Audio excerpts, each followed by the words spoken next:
In this last slideshow, I'll be describing some other wonderful educational opportunities available at Emory, as well as our mentorship model, and then some frequently asked questions. In addition to the weekly pulmonary grand rounds, as well as the Fellows core curriculum, our program offers several educational courses geared towards first-year fellows. The bronchoscopy course is a regional course that fellows travel to and where they spend time with expert faculty to learn bronchoscopic anatomy and techniques. Aside from the fact that it is very informative and educational, this course, which usually happens in mid-July, has historically served as a major bonding experience for our first-year fellows.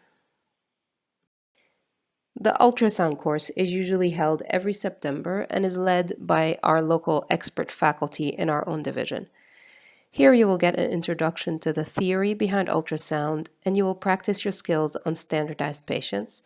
This course serves as an introduction to the concepts of thoracic, cardiac, and abdominal ultrasound, as well as basics of point-of-care ultrasound. The Vital Talk workshop is led by faculty in our palliative care division and is aimed at improving communication skills surrounding conversations about goals and values in the ICU. Although the first time we offered this course, fellows were a bit skeptical about its benefits, it has been a very highly rated experience. So much so that senior fellows have elected to repeat the course later in their training. And finally, the cadaver course. This is a yearly experience that is offered to the first-year fellows, and it's designed to teach them advanced skills for intubation and chest tube placements. One topic that candidates on the interview trail are more and more interested in knowing about is the exposure to extracorporeal membrane oxygenation, or ECMO. There is a well-established ECMO program at Emory, led by our anesthesia and surgery critical care colleagues. Our own critical care fellows will be exposed to patients on the ECMO circuit during their rotations in the cardiothoracic ICU. For senior fellows who are interested, an ECMO track is available that allows you to gain more experience with cannulation and transport. Fellows accepted into this track will go through an ECMO boot camp in July of their senior year and will take regular call throughout that year to respond to ECMO patient evaluations, cannulations, and transfers. If you enjoy teaching or if becoming a clinician educator is in your future, you will find a lot of opportunities to be involved in teaching with multiple levels of learners. Our division includes multiple medical school course directors for both pulmonary and critical care modules. Interested fellows are regularly recruited to help with teaching, curriculum building, testing, and grading medical students. The residency program also has opportunities for fellows to be involved in teaching interns during the onboarding process, as well as both interns and residents throughout the year. Our fellows have regularly won teaching awards from both the medical students and the residents, which is a huge testament to our fellowship's involvement in the educational mission of both medical school and residency. Another really exciting opportunity available for fellows is the Emory residency track. The Emory School of Medicine and the GME office have partnered to offer these 12 to 24-month-long tracks, giving residents and fellows the opportunity to gain knowledge and skills in a specific focus area related to healthcare, but outside of the normal fellowship curriculum. The different available tracks are listed on this slide. Fellows typically apply for these during their first year, and if accepted, will participate in these tracks in their second and third years. Over the past few years, our fellows have taken full advantage of this opportunity, and we have had fellows enroll in the medical education, the simulation, and the health equity, advocacy, and policy tracks. You can follow the link below or simply Google Emory residency tracks to learn more about this great opportunity.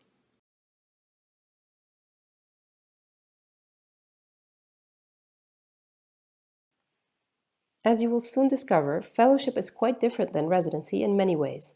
And an important difference is in the sheer number of peers that you get to interact with and that are available for advice and support. Unfortunately, and you can believe me, that number gets smaller and smaller as you advance in your training. So, in order to give you a solid support system when you join us, and because we care about both your professional and your personal well being, we've created a mentorship model we call the houses.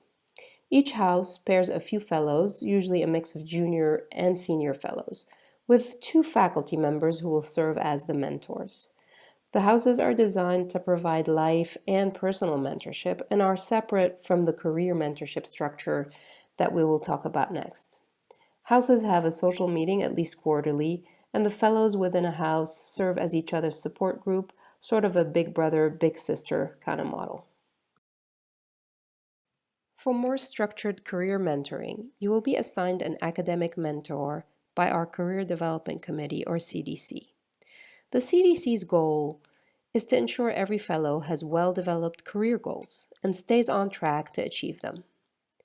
Your academic mentor will serve as your liaison to the CDC and will help you navigate the division and Emory as a whole, and put you in touch with faculty members that can serve to advance your career goals and serve as your mentors. After the first 6 months of fellowship, you'll start meeting with the CDC semi-annually to get career counseling, and you will submit quarterly reports to make sure you're progressing appropriately towards your overall goals. You will find in our division an outstanding group of engaged faculty members, both locally and nationally. Like I mentioned before, several of our faculty are heavily involved in the School of Medicine as course directors of the Pulmonary module, the Critical Care module, and the Evidence-Based module, all with ripe opportunities for fellow involvement.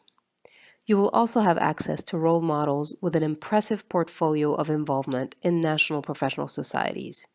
We have both SCCM and CHEST presidential lineage, as well as heavy involvement in committees and committee leaderships in all of the professional societies. We have successfully been able to get our fellows involved at the national level because of this. Some frequently asked questions pertain to meeting funding as well as moonlighting opportunities. For pulmonary and critical care fellows, one meeting is funded during their second year for attendance, and another meeting is funded in the third year only if you're presenting. Time off is allowed for additional meetings if you're presenting both during your second and third year. As for moonlighting opportunities, these are available throughout the Emory system as well as outside of the Emory system. There are a lot of options that fellows are able to sign up for. These all need to be cleared by the PD in advance and do count against your duty hours. Our fellowship does not include any 24-hour overnight call. Fellows will cover nights during their Grady ICU rotation during a 7 to 8 day stretch of night coverage only. During normal clinical rotations, fellows are expected to be on telephone backup from home for residents or APPs who are in-house in the ICU. You're expected to be available to come in if you're needed for urgent consultations or for procedures when you are on ICU rotations or on procedural rotations. Overall, fellows have at least 4 days off per month, and usually more than that. And in the past decade, we haven't had any duty hour violations. Our fellows are our biggest asset, and during normal times, aka non-pandemic times, we would be showcasing them nonstop, so you can personally judge whether you think they are happy here and not have to take my word for it. But not to worry, we've still set aside an hour on the day of the interview for you to meet and chat with our current fellows. I also hope you will check out the videos that they have painstakingly prepared, some of which are posted on our website and others sent to you in the pre-interview material. In closing, I want to thank you again for your interest in our program and for taking the time to go through this presentation. I hope that this material will give you a starting point in your search for the right program. We understand that this recruitment season is challenging for everyone. Now that we've gone through the specifics of the program, we hope to have more time to connect with you on a more personal level and get to know you better on the day of the interview. I, for one, can't wait to meet you soon.